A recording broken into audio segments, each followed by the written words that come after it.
I wanted to change my life. And I think most people that are miserable or that are really like dying to be great and dying to have more, we want to change. We want to live a better life. We want to create more for our families. We want to be happier. The desire is there. Again, it's about how do you go from knowledge to action. So the first thing in this story that's important is realizing that the answer was in me. And my mind was telling me, pay attention. It's your job to push yourself. All performance, all improvement in personal performance begins with an improvement in your self-concept. All improvement in personal performance, in what you do on the outside, begins with an improvement in your self-concept, in your beliefs about yourself. You change your beliefs about yourself on the inside, you change the reality of your life on the outside. When you first say these new affirmations, they won't feel real because they're butting up against the existing affirmations that are already hardwired in your brain. So what we have to remind ourselves is the way I got here is through the affirmations that were stated unconsciously. When I was homeless back in the 70s in Dallas and struggling, my affirmations were negations. It's like nothing's working out for me. It's me against the world. I felt totally alone. I was angry. And everything I repeated were affirmations of self-destruction. But I didn't know it. When we introduce new affirmations, we're going to feel like, oh, I'm just lying to myself. Of course you're lying to yourself. You're starting a new self-creation at this very point in time. As you keep repeating it, you'll get more comfortable with it. It'll rewire your brain, and it'll start to become the new truth. It'll become second nature to you, to the point where you don't think about it anymore, because now you have a new mindset.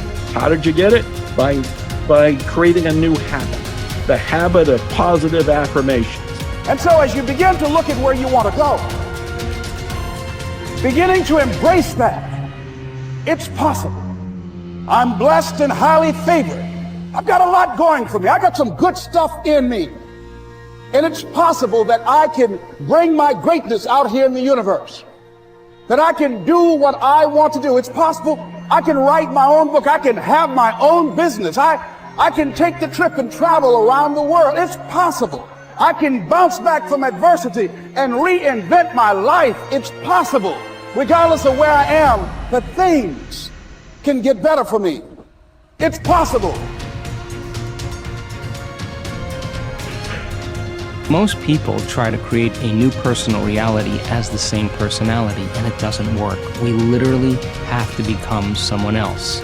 In other words, thoughts are the language of the brain, and feelings are the language of the body. And how you think and how you feel creates a state of being. So most people have experiences in their life that brand them emotionally. They feel fear, they feel anger, they feel bitterness, they feel frustration, they feel insecurity. And those emotions then become part of their identity. So once they think certain thoughts that turn on certain circuits in their brain that are equal to their insecurity, and then they feel insecure.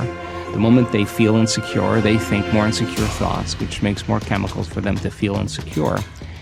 And the repetition of that cycle over time conditions the body to subconsciously become the mind of insecurity. So then the person says, I am insecure. And whenever you say, I am anything, you're commanding your mind and body towards a destiny. So then most people's biology is, for the most part, their past. And so if you're not being defined by the vision of the future, some new possibility in your life, you're only left with the old circuitry in your brain and the old emotions of the past. So the question then is, can you believe in a future that you can't see or experience with your senses yet, but you've thought about enough times in your mind that your brain is literally changed to look like the experience has already occurred? Now, the latest research in neuroscience says you can change your brain just by thinking. So then, as you begin to think about a new possibility, and your brain begins to fire in new sequences and new patterns and new combinations, and you begin to plan your behaviors, and you begin to review in your mind, mentally rehearse who you're going to be in your life, The mere action of mental rehearsal begins to install the neurological circuits in your brain. Now your brain is no longer a record of the past. Now it's in fact a map to the future. And if you were then to begin to emotionally embrace your future before it's made manifest, in other words, you're not waiting for your healing to feel wholeness. You're not waiting for your new relationship to feel love. You're not waiting for the mystical moment to feel awe. You're not waiting for your success to feel empowered. That's the old model of reality of cause and effect. Here's a big source of inspiration: beginning, getting started. Actually turning thought and the notes on the paper, the plans, actually now committing it to action, getting started. And beginning can be an incredible source of inspiration.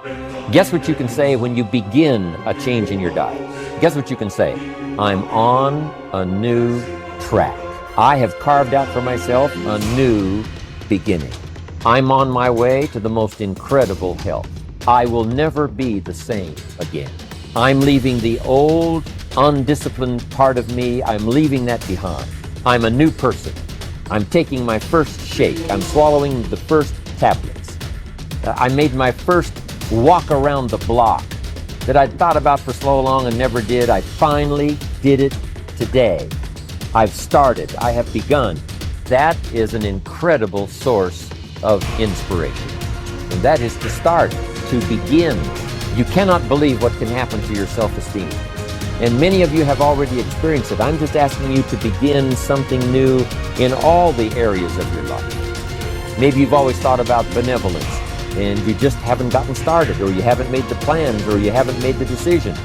I'm asking you to start taking that stuff now that's in your head, that imagination, which is very powerful, and it's a great source of inspiration in itself. But then I'm asking you then to decide, use that inspiration. Then I'm asking you to make plans, begin to make plans, use that inspiration. And then if you take that first step, it can be the first step of an incredible journey. Ralph Waldo Emerson believed that anyone who had put their heart and soul into their work and had done their very best could hold their head up high. Merely talking about it or only putting in a modicum of effort wasn't good enough in his mind. It was all or nothing. He believed that doing your best was an admirable quality, and that although you might not always be successful, knowing that you had done all you could was often all that mattered. At least you could look yourself in the eye. This ethos is central to many youth movements, such as the Scouts and Guides, and is a great philosophy for life in general. Indeed, doing your absolute best in everything you do is something that we should all aspire to, and it doesn't matter if it's at school, university, work, or home. If you think about it, doing your best is also central to self-reliance, because it allows you not only to test your capabilities, but also helps you to learn and therefore extend them.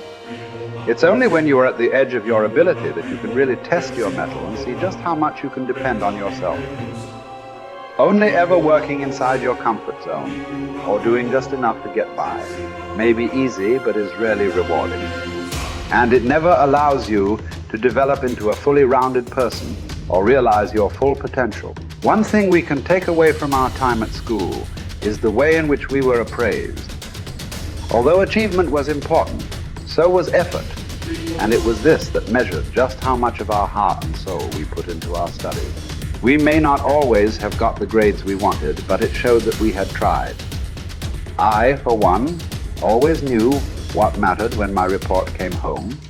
Effort. It's a shame we don't have a similar measurement system at work, as this would allow organizations to identify the true stars who put their heart and soul into their work, and who therefore want the company to succeed. When you are working on your next task, give it your full concentration and really put the effort in to produce the best possible end result. Even if it doesn't lead to glittering success, you should be proud of yourself for doing your very best. No man fails who does his best,